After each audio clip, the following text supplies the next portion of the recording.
आंदोलन तिथं सुरूच आहे. जायला नाही जायला कोणी विनंती केली नाही, करू शकत नाही. आणि मी कोणाचं ऐकत नसतो तसलं. मग इथून आता चाकरवाडीला जाणार, पुन्हा हॉस्पिटलला येणार.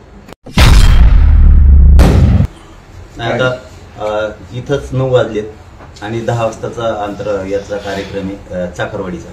आणि तिथं खूप भाविक भक्त जमलेले. त्यामुळे आता हॉस्पिटलमधून डायरेक्ट आम्हाला चाकरवाडीला श्री क्षेत्र चाकरवाडीला जायला लागते. कारण तिथून खूप महंतांचे फोन सुरू झाले. त्यामुळे आम्हाला उठायला उशीर झाला. रात्री तब्येत थोडी खराब असल्यामुळे उठायलाच उशीर झाला. त्यामुळे आता आम्ही धडक संभाजीनगर ते चाकरवाडी जाणार लगेच.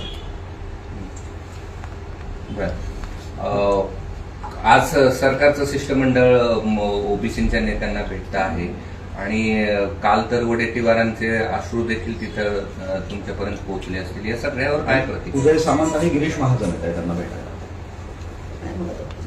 त्याच्यावर काय बोलला होता तिथे येणारच. समजा आंदोलन म्हणल्याच्या नंतर आंदोलनाचं काम आहे करणं, आंदोलन त्यांचं येणं. पण दोघांची सारखीच फजिती म्हणत ध्यानात राहू दे.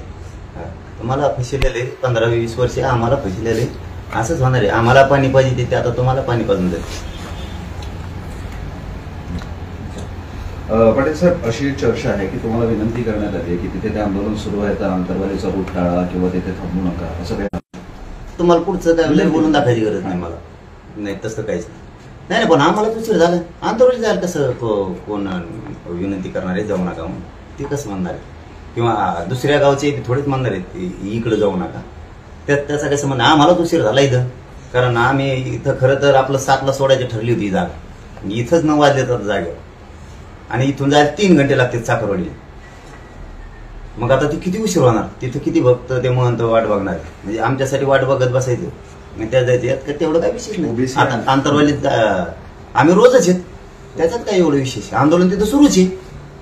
जायला नाही जायला कोणी विनंती केली नाही, करू शकत नाही.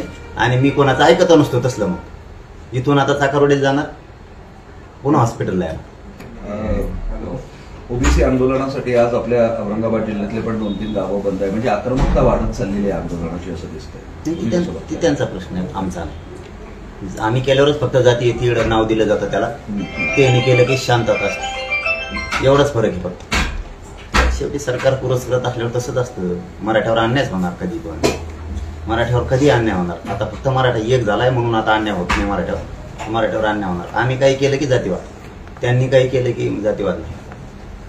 चलो, आपल्याला उशीर व्हायला लागलाय. आपल्याला इथून चाकरवाडीत जायचंय, चाकरवाडीतून पुन्हा हॉस्पिटलला यायचंय. चलो बॉस, धन्यवाद दादा. देश विदेशातील प्रत्येक घडामोडींचे लाईव्ह अपडेट मिळवण्यासाठी आता साम टीव्हीच्या सर्व सोशल मीडिया प्लॅटफॉर्मला लाईक, फॉलो आणि सबस्क्राईब करा. तसंच सर्व नोटिफिकेशनसाठी बेल आयकॉन प्रेस करायला विसरू नका.